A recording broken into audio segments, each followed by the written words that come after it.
destroy liberation just have vastly different understandings of what liberation is for.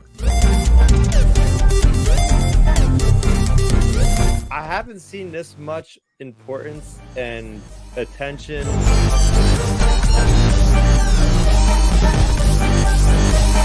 The story itself is a really wonderful, really great setup. Tractor beam has been engaged. Hello, everyone. Welcome to the Tractor Beam Comics Reviews, your one-stop shop for in-depth commentary and discussion on, guess what? This week's Star Wars comics. That's right. There are 2 new comics that came out today. You can tell how excited we are about them. It is Wednesday, March 4th, 2026. It's the 9th week of comics in 2026. I'm Matthew, coming to you from Underworld North in Toronto. It's Chris down in Underworld, New Jersey. How's it going, Chris? Yeah, it's going pretty good, Matthew. Another week with 2 comics, and another week next week for Get Zero. So it's like, can we space these out a little bit better? But hey, I mean, we got comics to talk about, so that's the main thing. Yeah, that's true. That's true. I have an appointment next Wednesday, so all good. Okay. Either way, I get it. Yes, get the plugs out of the way. You can follow us on Blue Sky at thetractorbeam.biscuit.social. That's on Blue Sky. We're post different things. Also, for Twitter, Instagram, Threads, they have a Blue Sky as well. Facebook at the SWU for all your overall Star Wars news. And then follow everything Chris is up to on Twitter and YouTube. Starraptor, StarRapter. That's at Starraptor on Twitter and youtube.com/Starraptor. We'll pick those up again at the end. If you prefer to listen to podcasts as opposed to watching them on YouTube or video or Facebook or Twitch, Spotify and Apple and wherever you get your audio. When I'm done, when we're done recording, I will throw those up onto Spotify and Apple, etc. And you can find it. Search Tractor Beam Star Wars Comics Reviews or the Tractor Beam Star Wars Comics Reviews in the podcatcher of your choice later on tonight. Last but not least, we are proudly part of the Star Wars Underworld Podcast Network here on the Underworld YouTube channel. We got super chats, we got YouTube memberships. So speaking of the super chats, the normal chat is there. Comment down below. We'll get to it when we can in the course of the conversation. If you super chat us, if you're willing to support the network and the channel, we will get your comment immediately. We are most grateful. That is mentioned the Discord server. I believe they're going through a rewatch of The Mandalorian in there and in the kind of the voice chat, having it on the background there, and then also different conversations about Star Wars, about video games. I know, Chris, you were getting in on the video game madness there. And so, yeah, check it out. The water's fine. Tag us, say hi. We don't bite. Yeah, so fun community. Brewing. I wouldn't say. I say it's brewing. It's going strong after a few years now. So yeah, coming in the water is fine. All right, let's get to our first book. I'm going to go chronological order. We're saving the best for middle, saving the best for second, but start off with Bad Batch, Rogue Agents #2, written by Michael Morrissey, art by Reese Hannigan and Elisabetta D'Amico, colors by Michael Atiyeh, letters by a friend of the show, Comicraft's Tyler Smith, as well as Bobby Bradford, and cover by Valeria Favoccia. The race is on to find the missing separatist scientist and his doomsday device, but with their newfound adversary in the lead, the Bad Batch must turn to an old friend for help, finding themselves involved in an underworld shootout as a result. With friends like these, who needs enemies? I gotta say, I'll start with the good. Well, I'll say that my little niggle, my little gripe first is it felt like this character they meet on this planet. I'm gonna try and find his name. I forget his name. I got it right here. His name is LaRouche. Yeah, LaRouche, and mentions this thing that happened on this planet. I don't remember any of that. I don't know. That's so good, dude. This is quintessential Star Wars. I gotta interrupt you. What's it from? This is quintessential Star Wars. We don't, and I was talking about this last week. We don't have to spell out every single adventure every character has ever mentioned. This is the same thing as Han Solo and Leia talking on Hoth about that bounty hunter we ran into at Ord Mantell. Let's leave Sure. sleeping dogs where they lie and just acknowledge that they have history, Yeah. but we don't actually have to show it. So that I actually like, because I'm like, yeah, we definitely didn't see that. That's cool, because like this guy has history with these guys. Cool. Yeah. So if we're just the one kind of throwaway line, I'd be like, yeah, great. And at the end of the day, that is what is happening, and I agree with you. You don't have to. You can just give it a mention and say, hey, to set up this history. And they do a good job of that with the Bad Batch. With I guess is it Wrecker being like, oh, we're not going to go find him now, are we, or something? Yeah. So yeah, it just felt like I should have known something about this backstory. Like it just felt like that. Anyway, overall, another home run by Michael Morrissey and co. Again, really engrossed in the action, in catching up with this rogue clone crews on the hunt for this key, and getting more insight into what is happening with this mad scientist, this Pantoran scientist. But also, I mean, the real thing, seeing the Bad Batch put their weight down, saying they're willing to play ball if people are willing to play ball with them. But if they get this guy LaRouche is going to be squirmy with them, they're going to be squirmy right back. They're going to be like, yeah, you got away with your life. So yeah, you got away with your life. I don't know if they didn't threaten to kill him, but they threatened, to then make it harder for him to not give them the information they need, especially after they go do a mission with him, which involved them blasting some clankers. So kind of, it wasn't like it was off the beaten path for them. It was still them getting to Clone Wars action there.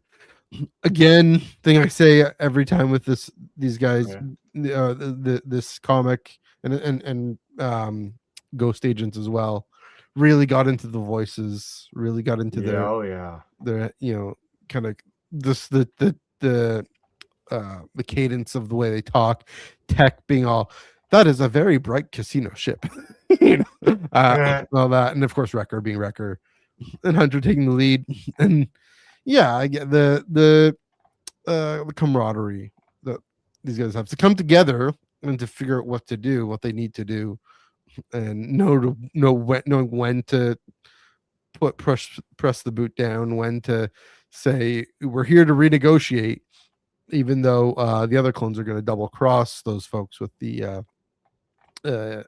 key. The last thing I'll say is, just a little funny moment where the folks that had the key, that gang and the clone gang, they're fighting each other, and then of course Bad Batch leaves with the key. Should we go do something about that? It's fine. It's kind of like it reminded me like Jedi Fallen Order, where you see like creatures and Imperials fighting each other, and I don't know how you would play the game, Chris, but I'd be like, okay, I'm gonna wait until they all take each other out, and then I'll go. Yeah, exactly. Yeah. But yeah, so overall, again, this is great. I mean, I hope still already 2 issues into this one, I hope we get a third arc of these, because yeah, it's really giving me what I wanted out of a Bad Batch comic, making me continue to want a Bad Batch comic. Not that I would not want it, but of all the things to choose from, here's this animated show that finished a few years ago, and now we keep getting great stories of them earlier in the timeline. So those are my thoughts on Bad Batch Rogue Agents. Chris, I'll throw it to you. What did you think of this comic? I know you shared a bit, but keep going with that or other parts of the comic. It was pretty freaking cool. That's what I gotta say about this one. I think they really nailed the Bad Batch. Yeah. So much so that they threw a bit of like a meta thing into this issue. I don't know if you caught it. I might have, but I don't remember. But I went right to it. So, they basically do a side mission in this issue. Dude, this is what me, Ben Nadert, and Milton Weber talk about on the Outer Rim Transmission podcast almost on every other week during season 2. Was like Right. reviewing those episodes, going, "Oh, it's another episode of the week. This is like a side quest. They're going on this stupid ass thing. Somebody's asked them to get this item. They got to do it." If like Mike Barutzi understands the assignment so much so that he put a meta thing into the comic where it's like, yes, they have to do this to get to this person, to get this information. It was perfect. I was like, yep, that is. I'm this. Can I even say at this point I'm nostalgic for Bad Batch side quests because it's kind of how it felt. And then you have. I love the fact that we're not getting another appearance of Hondo Ohnaka. I was so ready to be like, oh, here we go, another. Their contact is Hondo Ohnaka. I was looking forward to it. I thought it would be. I'm so happy we got away from that. Like he doesn't fair. have to be in every single animated series. He really doesn't. And the fact that it's a Zabrak of all people, which is so cool. Like, I like the guy's attitude. He's that kind of cavalier kind of attitude that is just out there doing his thing. And it's like, yeah, you can, I help me, I'll help you kind of thing. And it was just a cool character that they invented for the comic series that I like to see the world expand a little bit more. And then the whole situation of what they're dealing with when it's, these guys are fighting and they're expecting to go in guns blazing to like get this card, and it's like literally somebody says we haven't even shot a single blaster bolt. And that to me was great. But yeah, I mean overall I really thought this was a nice continuation. Really like the design. I think the artwork, as I say it every time, the artwork just really matches the tone and the style of this. And there we go. We got R. Singh returning again as a character that's had experience with the Bad Batch in a previous arc. So it's nice to see a little bit of that connective tissue back in the. Yeah, I was gonna say with Aura Singh, setting her up, kind of making her into a bit of a big bad of this whole these Michael Morrissey Bad Batch comics, plural. I mean, almost to the point where is she gonna have a bit of a vendetta against them or a grudge for constantly getting in her way? And to see, she's being effectively contracted by the Separatists, because she's normally a freelancer, from what I understand. So Separatists, of course, banking clan, technical union, all them, trade federation, they can pay Aura Singh. They can afford Aura Singh. It's not a problem. So a nice little. Again, I was expecting her to be Hondo, maybe I was expecting LaRouche to be Hondo, one of the two. But yeah, nice little thing. We don't have much of her in canon, and we have the Clone Wars arc. You're right. We don't really have a lot about her. Yeah. So more the merrier. Interesting, intriguing character. So there you go. Do we know? I guess this has got to be. Do we think this is around phase 1? Do we know when this is set? Like phase 1 of clone armor is what I meant. Oh, it's definitely we don't know the exact timeline. From anything I've heard from it, I do not know. They haven't said any specific battles that I know of, anything like that. So it's just very nebulous right now. So I guess the question is this going to somehow relate to that Boba Fett arc? I doubt it, but you never know, right? Oh, that would be neat. Yeah. So, all right, I think we can move on to the main event, main course. Of course, our legit full-on tie-in comic, but an excellent standalone one in its own right. I mean, it's part of an issue, part of a run, but Shadow of Maul #1, written by Benjamin Percy, art by Madabek Muzabekov, colors by Luis Guerrero, letters by VC's Joe Caramagna, and cover by Derek Chu. I can speak words. A pulpy. I was that excited, guys. A pulpy, exciting prequel series set before the events of the upcoming Disney Plus show. Welcome to Genix, a neon-lit, shadow-soaked maze of a planet that lies beyond the reach of the Empire. Captain Brander Lawson is doing his best to navigate the law in a lawless territory. He's joined by his partner, a droid nicknamed Two Boots, as they face off against scheming crime bosses, and as the looming threat of the Shadow Lord Maul nears. ... This was a banger. Chris, I'll throw it to you. I thought it was a banger. Anyway, go ahead. Yeah, we didn't really get a chance to talk about this one beforehand because I guess we just wanted to save our thoughts for the podcast. But yeah, this was something, man. I really like I find this is like my overall thoughts right off the bat is if this animated series invokes any of the themes and the grittiness and the maturity of this comic, we are in for an Andor. I'm going to put it out there. We are in for an Andor level of animated series here because, oh man, this was feeling like nothing else Star Wars besides Andor as far as like that tone and maturity. I mean, starting off with the character of Brander Lawson and everything except for like the last page is brand new Star Wars. Nobody is known. These are all new characters. I mean, we know how much that Benjamin Percy was working hand in hand with Lucasfilm, so it's not his original character, but you got to think that this is going to be pretty close to the theme and how it feels and the tone of what the series will be like. And I'm just overjoyed by that because this seems like Lucasfilm is really trying something different. And you know, this character is a character I don't like. I'll put it right out there. Guy's a jerk off. Like the guy's he's not a pleasant guy, and he comes off as that way from the first page. And I'm like, yeah, this guy, like he's gonna take a little bit to grow on me. He's really gravelly. He's just kind of arrogant, and he's just like, oh, yeah, I gotta do this. I gotta catch my kid's shock ball game. It's like there's two people dead, dude. Like you gotta, you got your teammates down, and you're worried about a shock ball game. But anyways, I just like how much it feels like The Wire.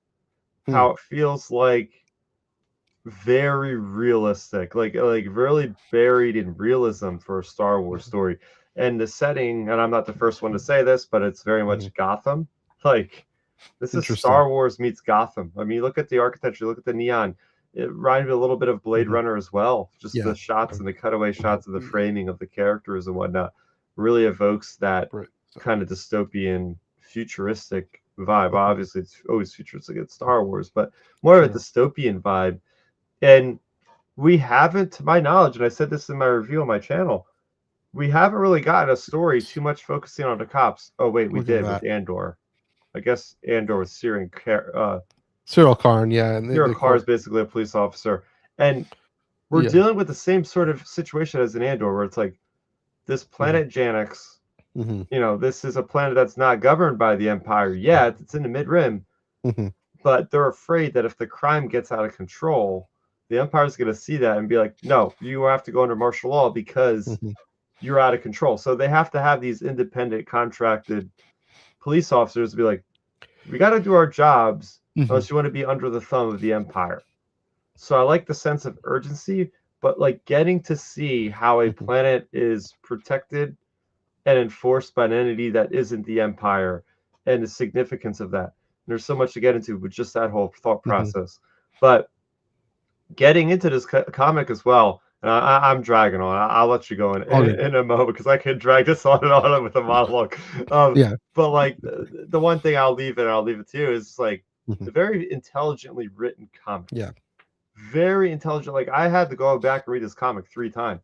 I don't usually do that with any Star Wars comic, but the fact of like there's context clues that are written halfway through the comic where it was like, oh, I seen that guy with the red hand earlier. I love that smart writing because I'm actually flipping back to the other page like, oh, that was the guy with the hood at the bar. Like I love that stuff. It's like I'm playing detective while I'm reading a story about a detective kind of thing. This is a really smartly designed comic book. And yeah, for my opening salvo, I'm like, yeah, I haven't read a Star Wars comic like this in a very long time. I really had to use my brain to try to figure it out because then he's tricking the other guy into baiting him, saying like, oh yeah, like very smartly written, going, there was a wedding and there was poison, and he's like baiting him, and we're like, oh yeah, but the 5 of us should be fine. We'll have the VIP in his room, and he shows up. And they take him down, and he gets sniped. And I'm like, oh, this is so mature. Like the informant gets killed by the sniper. It's like this is like out of Attack of the Clones of Jango Fett and Sam Wessel. This is pretty freaking cool stuff. So, what'd you think about it? Yeah, well, and that's I guess that's not quite level 1313 there, but yeah, obviously different planet here. Yeah, like a lot of what you said. Thinking about this Andor parallel now, Andor, it's as smart as Andor. At least this comic is. It's that kind of layers upon layers of the time, not time jumps, but the then and then the now, and how going back to this interrogation room. I kind of like this Brander character, this Lawson. His name literally is Lawson, son of the law, right? He's a bulldozer. And here's this guy interrogating him. Yes, because 2 men on his team are dead. Sure, but putting up the kind of the bureaucratic nonsense that he has to push through, and it really sets him up as what gives him the motivations and formidability to say what we know is coming is he's gonna have to try and deal with Maul, this former Sith Lord, who Lord of the Shadows, if you will, and that he's clever enough to, right? Like I know you don't see that kind of not double cross, but the kind of setup of an informant, of a leak in that way. Yeah, I don't usually watch those kinds of procedurals or whatnot. I mean, I watched Brooklyn Nine-Nine, which is not the same show, but very really clever. Like the thing with the red hand. I didn't go back and look, but I want to. Again, I believe you. I believe it's there. And just like you said, the mature it's not a headshot like last week, but it's a chest shot of an informant, and also that shows again the really building out the world, building out Janix. I mean, Madabek and Madabek and Luis doing earn their pay with this panel alone. Like, look at that. Like, wait, what number page is that? That is page 5. I mean, like, just we have Lawson on the ground there, and you look all the way up. Yeah, just how tall, and I mean, man. it's the dark parts of Manhattan is what it is, but also yeah, I mean, that's where it's modeled off of. But I mean, like you said, Gotham, very much, but in the Star Wars scale, and that's another thing that got me. So, like, and that's the thing is worlds like this, or Mantell level 1313. They're not gray. I mean, what we've seen of level 1313 a little bit. They have lots of color, like the neon lit, like the Blade Runner. They have lots of character, and this really did a great job of setting up the character of Janix as well. So that's my overall thoughts. Definitely, as well. I guess my last introductory thought, I should say, is, like I said, for a tie-in. Yeah, we'll talk about the connections to the show. We'll have more to say next month when the show's actually started, and then even more to say for 3 when the show's done. But for a tie-in, this stood on its own. Like, you don't have to watch the show, and especially people who are like, "Where's Maul? Where's Maul showing up?" I wasn't asking that question. I'm like, okay, he'll come when he comes. I wasn't even thinking about it. I was so gripped by Lawson. Same. Yeah, that's like, okay, yeah, Maul shows up at the end, and then when he does, here's the thing: I knew immediately. I could hear Sam Witwer in my head, and so again, I didn't mind. It it's definitely doing what it's set out to do, and it's doing it really well. And so, I mean, I'm excited to dig into it more tonight and more when issue 2 comes out in a month. Yeah, so we should talk about the couple, the duo between Two Boots and Brenner Lawson, because we know in Star Wars.com article they are very much pushing these as very important characters, integral to Maul's story. And again, another, I can't help but keep making another Andor parallel, because this reminds me a lot of the relationship between Cassian and K2SO. Yeah. And here you have a droid that is kind of the same structure, very bipedal, very tall droid. But it was funny because you're going to that first altercation he has at that seedy underworld bar with those auctions of those poisonous creatures, and as he's walking up, the droid's in his head going, "You sure you don't need my backup? You sure? You sure? You sure?"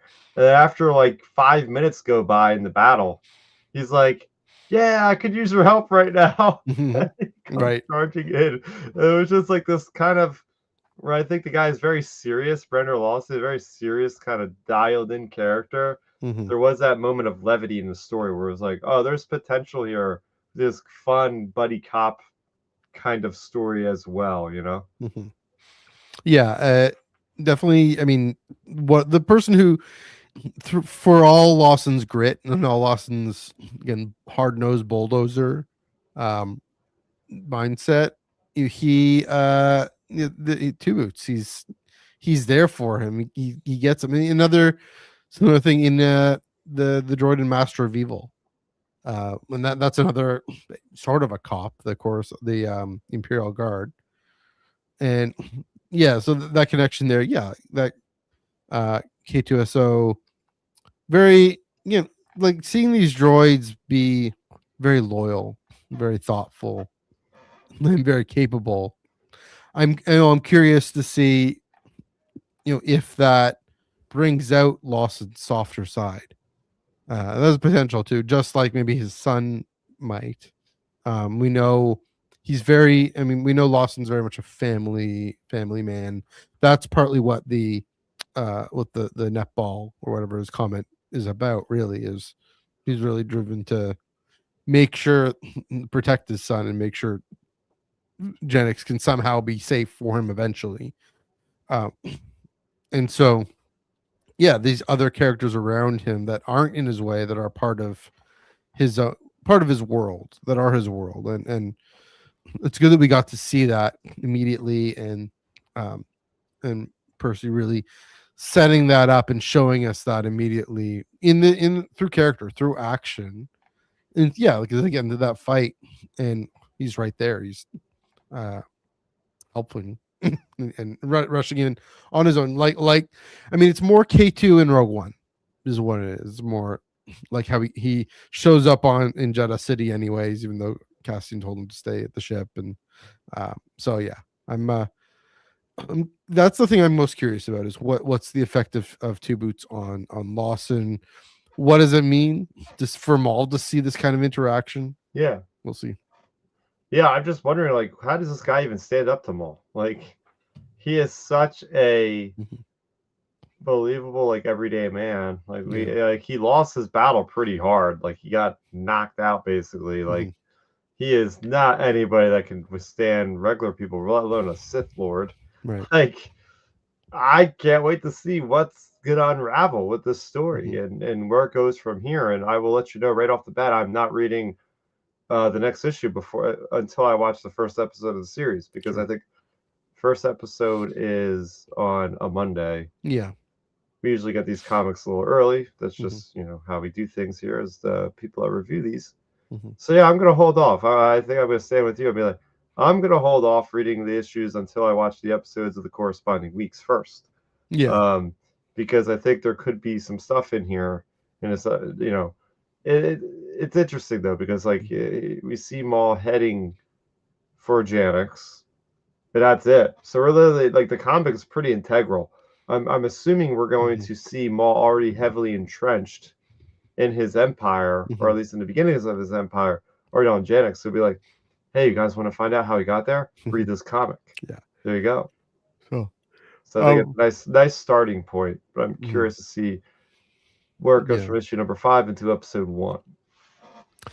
Or yeah, I mean, well, yeah, issue number 2 there. I think, I mean, what my thought is, I mean, showing this the setup of this, the informant, the red hand guy, I think he might be able to outthink Maul a little bit. Sometimes, you know, Maul, he's smart, he's clever. Sure, you know, we saw him, you know, the Siege of Mandalore, he was able to get through that. But what if what if Lawson has the strategies up his sleeve, and the more calm, calculating approach, using a team. I mean, this plan depends on the team. They pay the price, but that depends on the team. And Maul's kind of on his own, and we know all the way till the day he dies, he's about grudges, and he's about you know, he burns hot, and that, you know, he's able to harness it quite well, but that might someone as smart as Lawson might be able to see that as a flaw to exploit. Yeah, so we'll see. Yeah. It's like you got to use the brains rather than the brawn in this situation, because Yeah, exactly. you can't go face to face with Maul and expect to live. No, you know? He has the Force. There's that. He's a laser sword. Yeah, but I mean, just, there's so much flavor, I guess is the right word to use with this story. Like, just with the art itself, just a really cool. I can't think of, like, just a really cool design. I mean, you got this Watson bartender.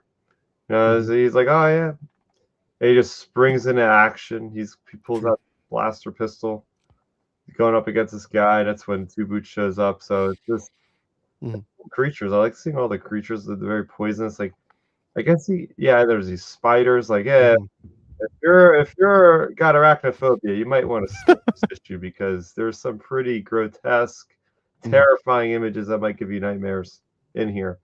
Just a warning. Unless it gets you into the mood. I mean, so that's how Star Wars has always established the Underworld.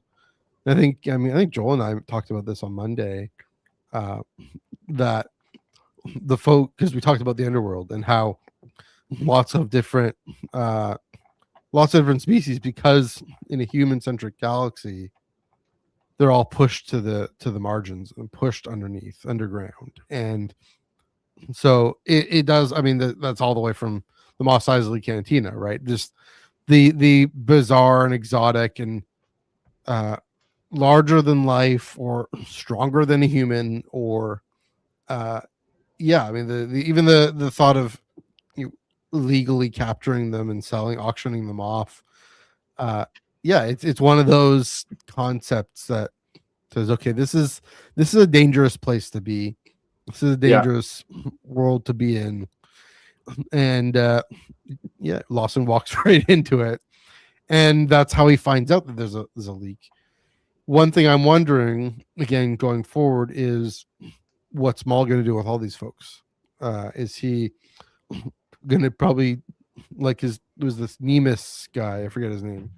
The kind of Demas. Yeah, we haven't seen Demas. He is the head honcho of whatever this ring he was trying to infiltrate was. Yeah. So, I mean, I could see Maul taking over that ring. Because how does Maul fit into this, right? They feel like such disjointed stories. How do they intersect? How do they collide? You got Maul, it's going there for whatever reason. We don't know what his reason is. Meanwhile, he's trying to Brander's trying to take out Demas. So it's like, okay, that's a big question. How do these characters intersect? Yeah, good question. And I mean, there's also the question of the relationship to the Empire, we can get into if you want, but I don't know. Okay. What were your thoughts on that one? You teed it up at the beginning, but yeah. Wait, say that again. So the Empire, how it connects to the Empire? All that. Yeah, so like the idea of like, okay, they're basically having to govern themselves in fear if things get out of control, then the Empire shows up. Right. So I think what happens is Maul arrives on the scene, and he's like a bull in a china house, right? Or Yeah. he starts causing so much destruction, and Brander and his team, they just can't keep him down. He's causing too much ruckus. He's a newcomer to the scene, so Maul might not be on the up and up with the other criminals going. Like, the other criminals kind of know the situation. They know if they go too crazy, the Empire will show up, so they rather keep things safe. Maul doesn't know that. He goes in there, tries to changing too much around, and gets caught. And then that's probably where we see season 1 start for the show, because we obviously see a lot of Imperial action in there. That's my guess. Yeah. He doesn't know or doesn't care that they're trying to avoid Imperial scrutiny. He probably is himself, a little bit, I can imagine.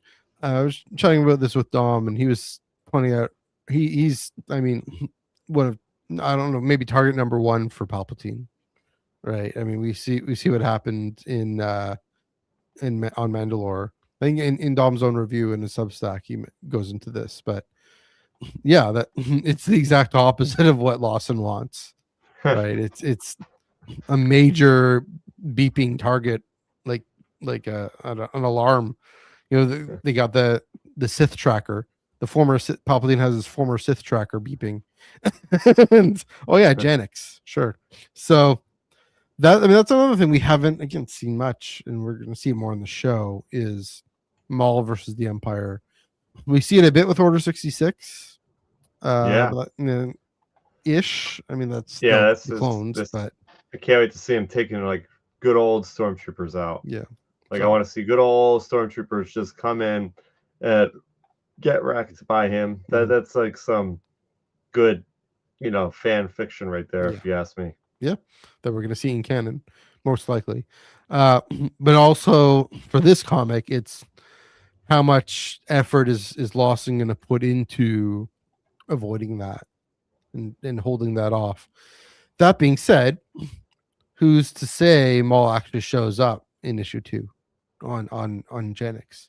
Who's to say? I mean, it might be like, speaking of Andor, like the whole first arc of season 2, where Andor spends his whole time on Yavin, not knowing where it is. This whole comic might be him traveling to Janix. And kind of ends. Maybe it ends with him landing on it. I doubt that. I mean, that's not usually how hyperspace works, but hyperspace works however the storyteller wants. So could be. Maybe he has to make a pit stop on the way. Maybe he has to get fuel up for gas and snacks or something. Yeah, I don't know. What do you think? Different alternatives, different possibilities of how this run ends up. Yeah, I mean, you got.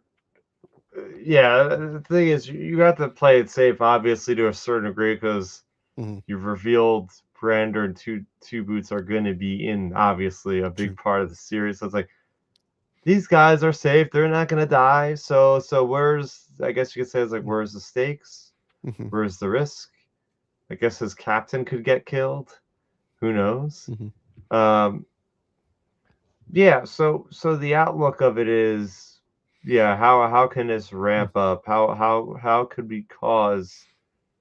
Well, he has a kid. Wouldn't that be crazy if Maul somehow finds out about him having a son and holds the son like for ransom or something like that? That would be dark as heck. But the way this series is going, I wouldn't put it past them. They already sniped some guy, killed him, and then had these poisonous creatures unleashed on these people. Like, they are not afraid to go a little bit bold in this, it seems like. So who knows? I mean, the Bad Batch had kids as test subjects, right? Yeah, true. It's already pretty dark. I can see that happening. I can also, but here's the thing: the stakes don't have to always involve killing, or even peril or danger. It could just be. Again, that's what was so great about this comic is Lawson was so well written that I want what he wants. I want this for him. I want Janix to be cleaned up, right? I want him to be. I guess is he more like Batman, or is he more like Commissioner Gordon in this case? The beard and the mustache, rather. I don't know, but either way, like that to me, I'm already bought into his journey, his effort on this. That could be the ramp up. Is what increasing threats to it. Yeah, it's a good question. You know, putting Maul at the end there. Who knows? Who knows what happens? And maybe he shows up at the beginning of issue 2. I could be wrong, but we'll see. Yeah. Unless he shows up at the beginning of episode 1. So that's another possibility, but I don't know. See what kind of stuff. I don't know. Anyway, do you have any further thoughts on this one?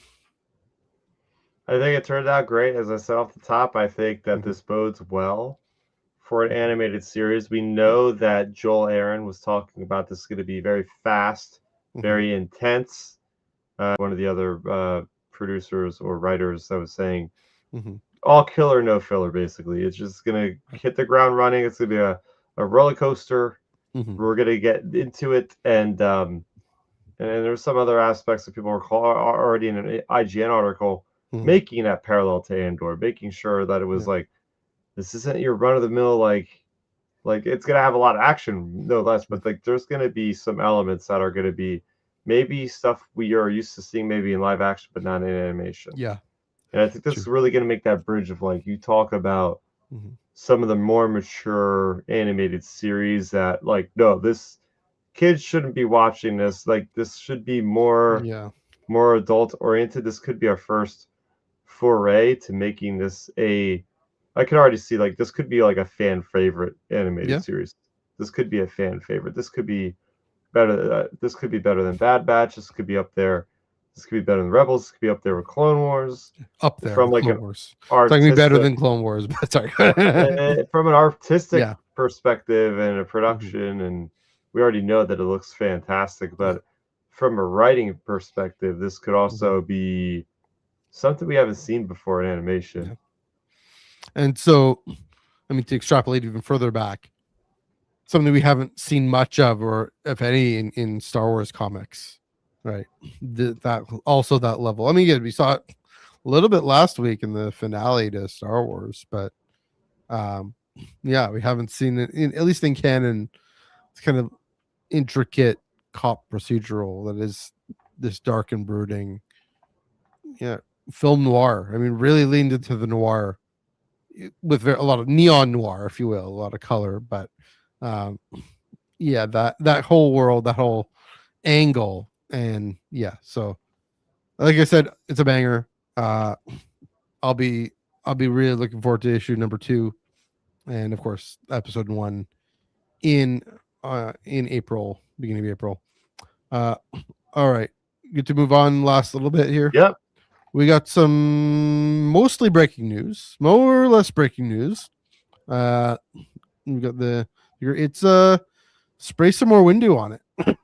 There's a pun. There we go. Our friends at the Splash page, they just shared this about an hour ago on their socials that Dark Horse Hyperspace Stories Mace Windu, or just called Mace, it's finally coming out later this year. That's going to be written, of course, by Justina Ireland, art by George Duarte and P.H. Gomez, covers by Michael Cho, and that's going to be releasing September 1st. Not Mace Windu. I got the title wrong. Sorry, guys. Just called Mace. Hyperspace Stories Mace, which we don't usually see that either, right? No. Anyway, Stories Mace. That's confirmed. Finally releasing September 1st. We got a synopsis. The Intrepid. So we got a synopsis from Dark Horse here. The intrepid Jedi Master Mace Windu seeks to rescue a kidnapped king before the kingdom is engulfed by civil war. After young Mace Windu bungles a sensitive assignment, his superiors task him with protecting an alien king. Windu isn't thrilled, but when the monarch is kidnapped in a daring heist, the Jedi Master finds himself at the center of an exciting conspiracy surrounded by scheming politicians and ruthless rebels. Danger lurks around every corner as Windu seeks to unravel the kidnapping plot before the planet is engulfed by civil war. Who knew diplomacy could be so much fun? There we go. I like that. Stick it. It definitely speaks to just the way Qui-Gon's one had different time frames. This one, it's a little confusing here because it goes back and forth, but Like I think he's just knighted, and then sometimes has to go back when he's a master. And yeah, I mean it's similar, kind of similar to was it the Rodney Barnes run, Mark Bernardin, who wrote that the recent the Mark one. Bernardin run. Mark Bernardin, yeah. Going to a planet, having to untangle some thorny trouble with purple lightsaber, and so I'm looking forward to this one. You've just heard it. What are your immediate thoughts? Yeah, my immediate thoughts are maybe it's kind of good they waited on this for a while. Now that I'm thinking about it, because we did get a lot of Mace Windu content. I mean, think about it. We go back to the Mace Windu Jedi of the Republic, the one that I really didn't like too much, if you ask me. Right. It's like, come on, you have a story about the Clone Wars. There's no clone troopers anywhere in sight. Like, come on, guys. I mean, that's a nitpick and a half right there. But still, I was like, yeah. Anyway, so we got that one. Then we had Jedi Knights of the Republic. That one, whatever. The other Mace Windu miniseries we just Jedi talked about from 2 years ago. Mostly. Yep. Then we had Mace Windu Glass Abyss. Then we had Mace Windu in the Living Force. Then we had Mace Windu in a Jedi Knights maxi series by Mark Guggenheim. Yeah, that's a lot of Mace. Yeah, that's a lot of Mace Windu. I still don't know why they're hiding the fact that he taps into the dark side. Like, we know that from Legends. We got all this source material. Why haven't we focused on that yet? I want to see more about his backstory, man. About how he created his own Vapad lightsaber form, and how his Padawan Depa Balaba he was able to teach her. How he was able to come up with this crazy innate innate force ability called a shatter point that is unique to him. Right. There's a lot of these things that I'm shocked that we've gotten so much Mace material, but we haven't really delved into it. And maybe it's because Lucasfilm just doesn't believe in rehashing stories at all. I guess from Legends, because if you look back, the Shatterpoint novel is where we learn most of that. Sure. So I guess you could argue Lucasfilm was look, we don't want to maybe knock the Legends story down a peg necessarily by going, well, here's the canonical take of that story of that thing. They might feel okay, that'll kind of slight Matthew Stover a little bit. But I that's a story I want to see told in canon is and it doesn't look like we'll probably get that here, but yeah, it is what it is. And if we had to wait this long for Mace Windu graphic novel, it's fine. But in reality, why was this thing written almost 3 years ago, and it's just coming out now? I have a theory on that, but yeah, that's what I was trying to tee you up for. Yeah, so my theory, and I don't know if they were actually had this much foresight. Almost wonder if they were waiting for the comic book industry to be in the kind of flux to make graphic novels more desirable than single issues. That people are tired of the fact that the instability in the industry that we've talked about till the cows come home. That people are, do we want to pick up a single issue once a month and have to remember what happened? Why not just sit down and read a book, read a story from cover to cover, front to back, in one sitting? And so maybe I don't know. This is kind of my thing. If anything, it bodes well for these hyperspace stories books. The Grievous one is coming out on the 17th, apparently. Wow. 17th. This one's coming out. And then the Mace one's coming out September 1st. Not March 1st. That happened already. September 1st. I mean, if anything, it'll mean that it's good timing, because I mean, this would be a good I don't want to say good Christmas present, a little early for Christmas. A good Thanksgiving present. Yeah. Also too early. Anyway, pick it up for the young reader in your family, the teenager who's into Star Wars, obviously will be reading it and reviewing it. Yeah, it's maybe they I'd be surprised. It'd be amazing if they would have that kind of foresight to say, let's hold off, especially in a year where there's just so little Star Wars comics. So that's my kind of tinfoil hat theory about that. I don't think I'm right, but it's something, at least again, the theory of how it might do well financially. I was your point about Varpod and Dark Side and all that. It's possible they just at least mention it in a panel or something. I mean, wasn't there that lightsaber manga had a moment of the one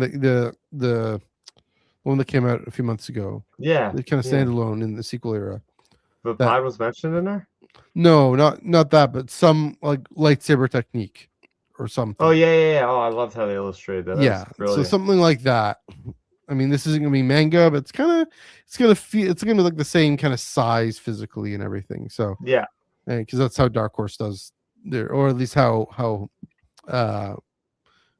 like all ages Star Wars does their graphic novels and collected editions. So yeah, I can see maybe something like that. Maybe it could go into it a little bit. In terms of him tapping into the dark side, I think they want to be careful, just because he's not a gray Jedi. He's not even a creamsicle Jedi. He's a lavender Jedi. And so, but he's a master, and he ends up trying to execute Palpatine, but that's because he's the Sith Lord. So I think they might want to be careful just in terms of some of the kind of George's ideas about light and dark, because that's the thing, is this idea of him tapping into the dark side that goes against that a little bit, right? Why would you want, like for George Lucas's ideas, why would you want to tap into the dark side? Now George isn't writing Star Wars anymore, so they could go against that if they want, but I suspect they're gonna have to find they'd be more careful with these things in canon, right? Like Creamsicle Jedi Dagon Gera, Creamsicle Jedi and Ahsoka. I forget their names. That's where I got the Shin, Balin and Shin. That's the names. Those Creamsicle Jedi clearly not our heroes, whereas Mace is a hero still. So yeah, it's a cool concept. I think to find a way to do it that still preserves his heroism, maybe flawed heroism is the way to do it. That's another possibility. So yeah, will we see that in this? Maybe a little bit. Again, the Qui-Gon one went places. It did, as a Qui-Gon book will. A Mace Windu book can also go places, as it has. I mean, my favorite part of that Mace Windu Clone Wars story was the Inquisitor, future Inquisitor, that blind Jedi. Yeah. So that kind of thing can come up in this as well. So yeah, I mean, I imagine, well, the master part could be during the Clone Wars, and then the obviously the young one is before Phantom Menace, but. Yeah, I mean, I was happy that they did acknowledge the Legends Matthew Stover Shatterpoint novel in the Mace Windu Jedi of the Republic, when the other woman that he was chasing around that was like the thief of the coaxium was actually from Harun Kal as well. So they acknowledged like that's his birthplace. They even had like a quick like flashback panel of depicting what it looked like in the novel from what I read. Nice. So at least it seems like, there's truth in Legends again, and that exists. Let's see more pulled from that. I want to see more pulled from that, because it was Shatterpoint is a really good book, and I'm just like, I want to see more of that seeded into the canon. It was such a cool story. I mean, I should just go back and read it. I think I have a first edition and another. Just because I collect the first edition sometimes. Okay. I also need to read Gloss Abyss. That's on my list this year. Oh, that was a really good novel. Yeah. So I did pick that up at New York Comic Con, but there you go. So yeah, that's the go. news. Something at all. It's good. Yeah, we're a few weeks away from the next round of solicits. So maybe so if we're 3 weeks away from the next round of solicits, maybe we're 2 weeks away from another Marvel announcement. We'll see. I know they've been. It's almost like clockwork. Yeah. Every month we've been getting a new announcement. So But the week before the solicit comes out.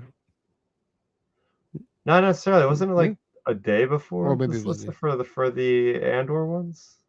Oh, the Rogue One. Yeah. Oh, maybe. Yeah, that's probably true.